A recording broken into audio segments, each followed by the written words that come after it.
You know what space age phone is? It's a type of phone, memory phone.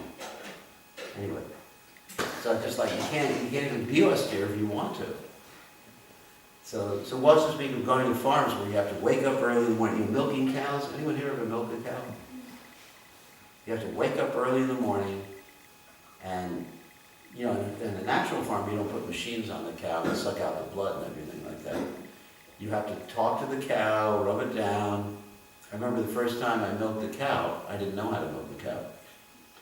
Because the person who was supposed to milk the cow left without telling me. So the devotee said the cow has to be milked. And I said, okay, I'll do it. So I went out there and I said, here I am. And I put the bucket down. Where's the milk? And then I figured I'd have to, you know, milk her. But then she knew that someone who didn't have any experience was doing it, and she didn't let the milk down. So I said, come on, where is it? And finally, it took me about an hour rubbing her down, and you know, with a warm cloth, and just saying, you know, everything's all right. I'm not a demon. And finally, I was able to milk the cow. But anyway, so it's hard. You know, you got to get your fingers real strong and everything like that to milk the cow. And you do it twice a day. You do it early in the morning when you want to be in the temple room chanting Hare Krishna, 7 o'clock in the morning, and then in the evening like 5 or 6 o'clock. Farm life is not easy, but it's very satisfying. Because you really feel in touch with Krishna and nature when you're doing it. But to answer your question, most of us are too lazy to do it. We'd rather be in the cities. So, we should do it. But let's see. Maybe when there's some shortage in society, more people will do that. What do you think? Maybe? Or maybe they'll just starve. Where's the food? Like those people in Fiji. There's no food. Even it's growing on the trees. Yeah. That's interesting what happened in Cuba. I was told that once the oil embargo was there, they couldn't get any oil into Cuba. So in Havana, they just started growing things off their balconies like that. And somebody told me actually they got the opportunity to get oil back. They didn't want it because they had gotten used to life without it. They thought it was much better than be dependent on the oil. Yeah, it's that. That was when Russia cut off the oil to Cuba. I heard people also tore up parking lots and started planting trees instead. Yeah. Yeah, small gardens like that. And you can grow in a small, how small is your plot? 200 square meters. And you can grow enough to feed your whole family. Yeah, okay. You got it. You can definitely feed a whole family. You can feed a whole family on that with, You can feed like 5-6 people on that for a whole year and have stuff left over. Pretty good, isn't it?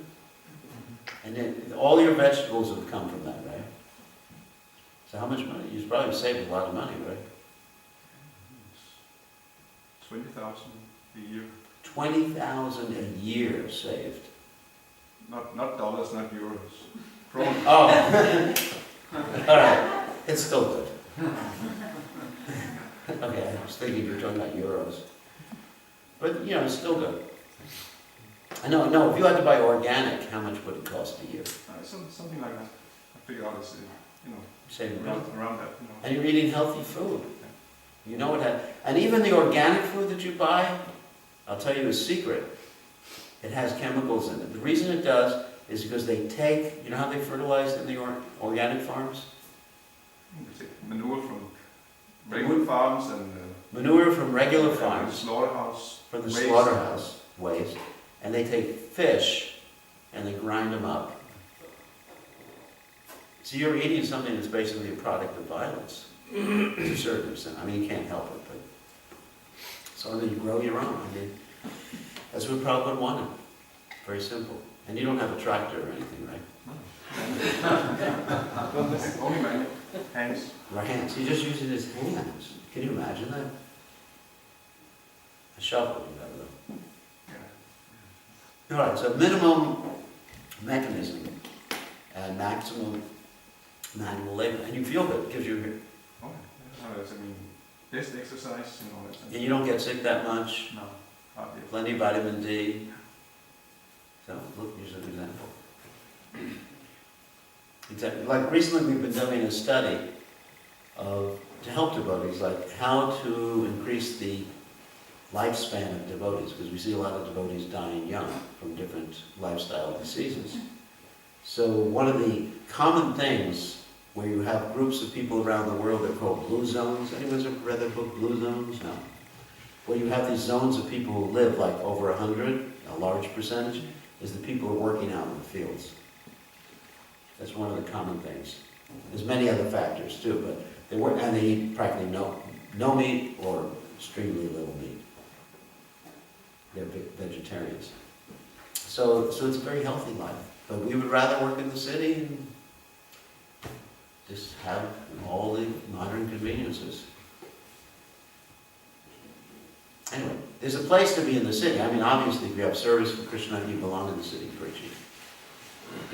So any other questions or comments before we end? Yeah. Well, I read that in the Next of Devotion, unless you take initiation, then you're not really connected with Krishna. But still, Krishna consciousness can be quite ecstatic. Yeah, well, in the Chaitanya Charitamrita, it says the holy name does not wait for initiation. So chanting the holy name, whether you're initiated or not, you're connected with Krishna.